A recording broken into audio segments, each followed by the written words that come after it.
RKS FM.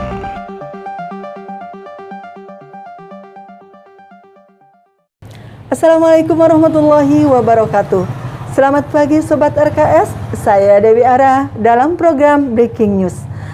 Saya hari ini sudah berada di tempat kediaman salah satu tokoh Partai Golkar yang sudah tidak asing lagi namanya, yaitu Bapak Yogi Yaman, yang beralamatkan di Jalan Arif Rahman Hakim nomor 20. Kedatangan saya ke sini untuk mengkonfirmasi hal-hal yang terjadi saat Musda Partai Golkar periode 2020 sampai 2025. Oke, Sobat RKS, marilah kita lanjut saja bincang-bincang kita pada kali ini. Kebetulan saya sudah ditemanin oleh beliau yang sangat luar biasa ini. Sebelumnya Sekretaris Partai Golkar Kabupaten Sumedang, mungkin sekarang salah satu calon untuk menjadi Ketua Partai Golkar di Kabupaten Sumedang itu sendiri. Baik Sobat RKS, kita sapa langsung saja. Selamat pagi Bapak. Selamat pagi Ibu, terima kasih atas kunjungannya ke rumah saya. Sama-sama Bapak, ini luar biasa sekali. Saya juga diberikan kehormatan untuk berbincang-bincang dengan Bapak di pagi ini. Apa kabarnya nih Pak? Alhamdulillah, baik Bu. Makasih. Alhamdulillah, luar biasa. Mungkin Bapak, ini kedatangan kita ke sini hanya konfirmasi dengan permasalahan yang kita dengar adanya Musda Partai Golkar di Kabupaten Sumedang tentunya. Biasanya memang itu Musda Partai Golkar di Kabupaten Sumedang setiap tahunnya jatuh ke tanggal berapa Pak? Musda ini tidak tiap tahun, tapi 5 tahun sekali. Dan itu selalu dilaksanakan di wilayah setempat atau di Kabupaten Sumedang. Hanya Musda kemarin saja yang dilaksanakannya di Bandung. Sehingga saya namakan Musda ini Musda Misteri. Dan misteri ya. Ini juga yang ingin saya sampaikan ke khususnya ke kader-kader Partai Golkar di Kabupaten Sumedang, bahwa pelaksanaan Musda kemarin saya anggap tidak sah. Kenapa tidak sah? Karena beberapa ketentuan di dalam Juklak itu yang sudah dilanggar oleh panitia itu sendiri. Enggak, maksudnya gini Pak, tadi Bapak bilang kan Musda itu seharusnya memang adanya di Kabupaten Sumedang, karena ini adalah Musda Partai Golkar Partai Sumedang. Tetapi kemarin mengadakannya yaitu katanya di Kota Bandung. Tapi Bapak tahu alasannya kenapa dilakukan di Kota Bandung gitu? Nah, ini yang perlu juga saya sampaikan, bahwa saya menerima surat pemberitahuan pindah lokasi ke Kota Bandung itu dengan alasan COVID. Wilayah Kabupaten Sumedang wilayah zona oranye. Sementara di Bandung sebenarnya kan zona merah. Ini juga yang sudah ada kesalahan fatal gitu. Panitia memindahkan Musda dari Sumedang ke Bandung dengan alasan COVID. Jadi kalau menurut Bapak mungkin kalau alasannya seperti itu gitu ya, asa kurang tepat gitu ya Pak ya. Karena mungkin justru kalau Bandung itu kan zona merah, Sumedang itu kan zona orange gitu ya. Kalau dikeluarkannya alasan itu ya betul-betul kurang mengena gitu ya Pak ya. Nah kalau begitu memang hasil dari Musda kemarin itu apa saja Pak? Kemarin di Musda saya melakukan walkout karena proses yang tidak fair, tidak adil terhadap saya. Pertama, hasil SC yang disampaikan di forum bahwa saya hanya mendapatkan 11 dukungan, sehingga saya tidak memenuhi ketentuan dalam Juklak 30% dari jumlah suara. Nah, sementara dalam fakta persidangan ketika penyampaian pertanggungjawaban pengurus, tanggapan atas pertanggungjawaban itu pengurus pemilik suara menyampaikan perorangan sejumlah 39 orang secara langsung pribadi-pribadi pemilik suara. Saya memperoleh dukungan 17 suara. Lebih dari apa yang disebutkan oleh Bapak Ketua SC itu ya. Oke. Dan ini di fakta persidangan. Mereka menyatakan secara pribadi langsung di depan forum menyebutkan nama saya. Berarti itu secara aklamasi ya. Kalau aklamasi lebih kuat mungkin ya Pak, karena faktanya itu kan langsung di depan forum gitu ya. Di depan forum. Terus rencana Bapak mungkin itu sebelum ke rencana, mungkin menurut Bapak tadi kan sudah mengatakannya alasan kenapa sampai keluar dari ruangan itu karena tidak sah. Ya wajar saja kalau itu alasannya gitu ya.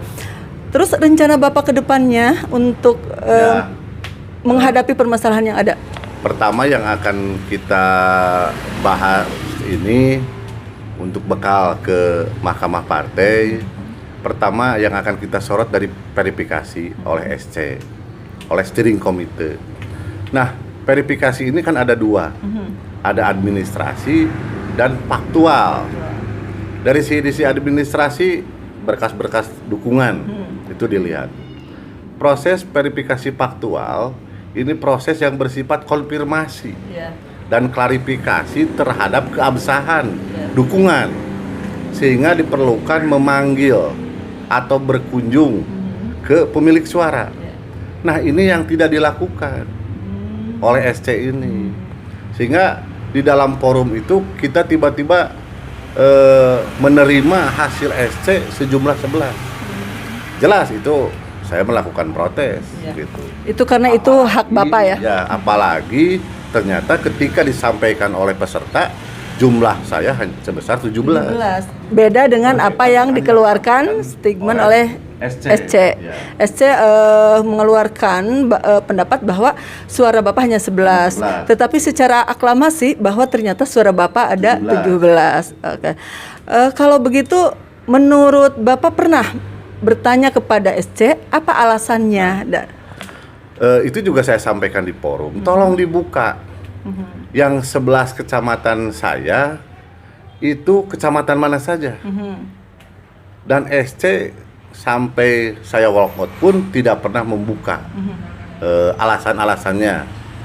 Ini yang ada kejanggalan menurut saya gitu. Terus dipertanyakan kembali oleh Bapak, kenapa beliau itu alasannya tidak mau membuka apa yang Bapak tanyakan kepada SC tersebut?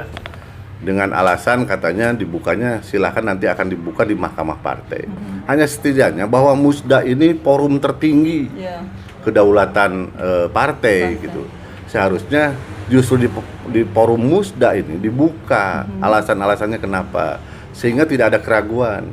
Terus saya meminta karena saya sudah 17 dan melebihi 30% jumlah suara, sehingga seharusnya masuk ke dalam tahapan pemilihan. Dan itu tidak dilakukan. Tahapan pemilihan ini tidak dilakukan oleh pimpinan sidang. Pimpinan sidang hanya mengakomodir tadi laporan dari SC. Nah, SC pun sebenarnya tidak perlu melibatkan SC Jawa Barat. Cukup SC yang ditandatangani oleh ketua dan sekretaris DPD Golkar Kabupaten Sumedang periode kemarin. Ini melibatkan SC atau tim verifikasi yang ada di Jawa Barat. Itu sudah keluar dari Jukla. Kalau begitu berarti begini ya Pak, yang saya tangkap dari perbincangan kita pagi ini, itu kan salah satu persyaratan untuk menjadi calon, berarti ya baru calon itu kan? Itu ada kurang lebih ada 7 orang. Ya ada 7 orang, ya salah satunya kan Bapak sendiri. Kalau yang lainnya suaranya jatuh di berapa Pak setelah Bapak yang dinyatakan oleh beliau 11? Pak Japar memiliki 21 suara. Saya 11. Ibu Sonia 1 suara. Pak Jajang 0. Pak Haji Deden 0. Ibu Anye 0. Ade Ruli 0. Ini juga mereka juga butuh konfirmasi. Kenapa mereka sampai seperti itu? Jadi hanya 1 yang memenuhi 50% plus 1. Ini jelas juga perlu kita pertanyakan gitu. Dan itu sudah saya sampaikan di forum, mereka tetap tidak mau membuka gitu. Padahal sebetulnya kalau transparan gitu ya, dibuka saja dan itu juga tidak akan menjadi masalah. Justru itu akan memperlancar jalannya Musda yang kemarin gitu, yaitu Musda 2020 dan sampai 2025. Dan untuk selanjutnya hasil dari Bapak mungkin belum tahu juga, mungkin finish dari hasil yang kemarin karena Bapak keluar ruangan juga gitu ya. Menurut Bapak nanti masih ada celah nggak untuk mengulang kembali musda yang selanjutnya, karena ini benar-benar menurut Bapak tidak sah. Berarti harus ada pengulangan kan, musda ulang gitu. Dan harapan musda ulang itu satu, mungkin pertama Bapak pingin mengadakannya apa di Bandung atau di Sumedang gitu ya. Karena sesuai dengan Juklak bahwa musda dilakukan di wilayah kabupaten kota yang bersangkutan. Itu harus di Sumedang. Sehingga sejak awal pun kita pimpinan Golkar pada saat itu menetapkan musda itu di Kabupaten Sumedang. Tapi tiba-tiba satu hari menjelang musda ada pemberitahuan ke saya bahwa musda dialihkan ke Bandung. Nah, ini juga yang akan kita konfirmasi. Nah, selanjutnya kita juga sedang mempersiapkan bukti-bukti kelicikan-kelicikan yang nantinya akan saya bawa ke Mahkamah Partai di Jakarta. Oke Bapak, selanjutnya mungkin gini ya, harapan Bapak dan teman-teman yang mendukung Bapak mungkin pasti sama ya keinginannya gitu. Terus tadi yang saya tangkap ada suatu kelicikan kata Bapak ya. Yang menurut Bapak salah satu kelicikan yang sudah terlihat itu apa gitu? Ya, pertama dari tadi proses faktual, verifikasi faktual yang tidak dilakukan. Yang tidak transparan. Yang tidak transparan. Tidak ada konfirmasi dan tidak ada klarifikasi terhadap keabsahan si pemilik suara. Yang kedua, pimpinan sidang.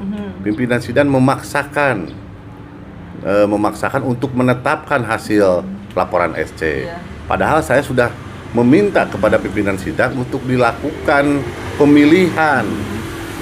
Saya juga siap ketika dalam proses pemilihan itu saya dinyatakan kalah misalkan, saya juga akan menerima. Tapi pimpinan sidang tidak mau melanjutkan ke tahapan pemilihan calon ketua itu, pemilihan ketua itu. Karena alasannya?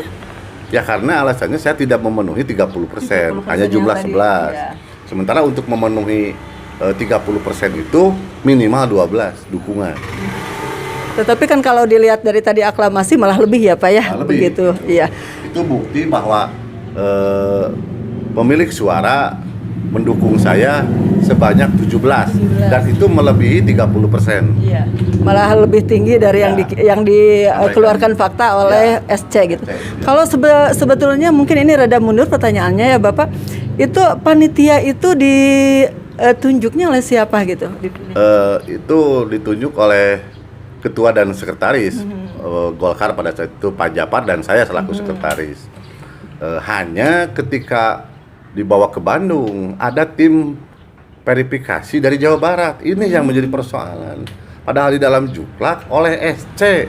Berarti SC ini yang dibentuk oleh kabupaten. Iya. Tidak perlu kita seharusnya mendapatkan petugas lagi dari Jawa Barat. Hanya sebagai pengawas mungkin ya. Gitu. Mengawasi saja tidak masuk ke wilayah-wilayah teknis. Gitu. Harusnya mungkin seperti itu. Terus kalau pimpinan sidang sendiri itu dipimpin oleh siapa seharusnya? Memang sesuai dengan aturan bahwa pimpinan sidang itu ada 5 orang. Pertama dari perwakilan pengurus kecamatan 2 orang. Dari unsur sayap Golkar dari Hasta Karya 1 orang. Terus DPD Kabupaten Golkar Kabupaten 1 orang dan dari Golkar Jawa Barat 1 orang. Karena posisinya dari utusan dari Jawa Barat, dia menjadi ketua pimpinan sidang. Oke, tapi tepatnya menurut Bapak yang harus memimpin itu siapa? Apa yang dari perwakilan dari kabupaten atau yang dari pusat? Ya kalau untuk pimpinan sidang itu memang harus dari Jawa Barat sebagai ketuanya. Tapi kalau verifikasi cukup oleh SC kabupaten. Yang sudah diamanahi sebagai ketua ketua panitia itu sendiri. Oke.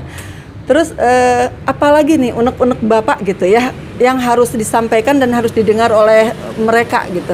Dan memang itu hak Bapak gitu karena di sisi lain itu udah fakta gitu. Ya harapan saya tentunya juga harapan semua kader partai bahwa forum musda ini forum tertinggi kedaulatan partai sehingga ini yang harus betul-betul menjadi wadah yang demokratis. Saya hanya meminta tahapan pemilihan supaya ketahuan saya menang atau kalah, dipilih gitu. Bukan cara-cara ditetapkan seperti itu gitu. Sehingga ketika saya kalah pun saya harus menerima. Tetapi karena prosesnya hanya penetapan, tidak melalui mekanisme pemilihan, itu yang saya sayangkan. Oh, jadi kekecewaan Bapak sebenarnya salah satunya yaitu seharusnya itu kan ada tahapan-tahapan pemilihan. Tetapi pas faktanya langsung ditetapkan gitu ya. Kalau begitu mungkin memang seharusnya ini kalau yang saya pahami juga gitu, memang ada tahapan-tahapan pemilihan sebelum penetapan. Ya. Tetapi ini mah langsung penetapan. Ya luar biasa sekali, ini di luar dari mekanisme yang ada mungkin ya Pak ya. Ya wajar saja sih kalau misalkan Bapak juga mengajukan, kalau banding mah banding kali ya, kalimat yang lebih kerennya gitu ya Pak.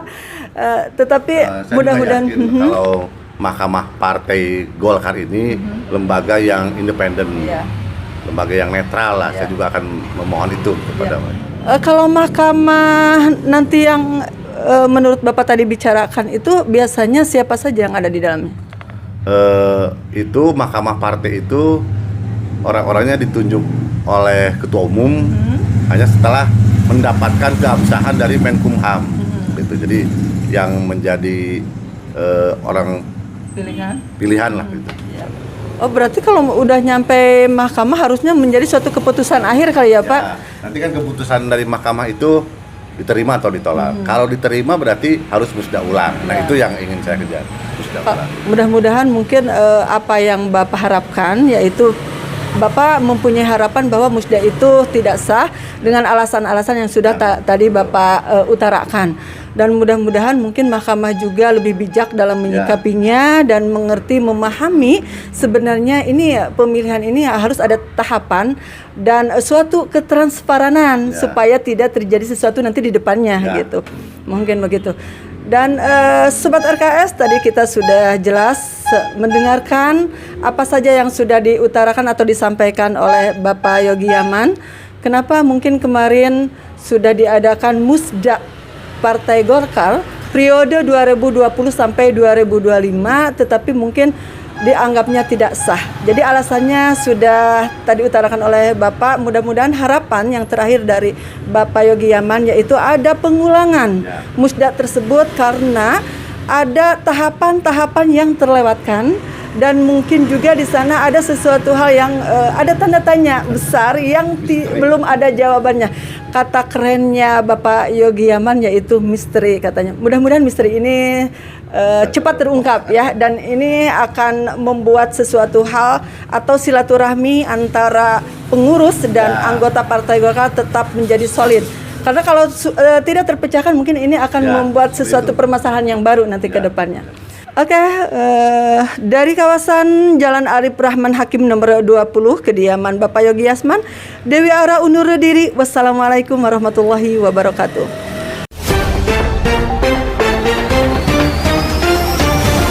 Breaking News RKS FM.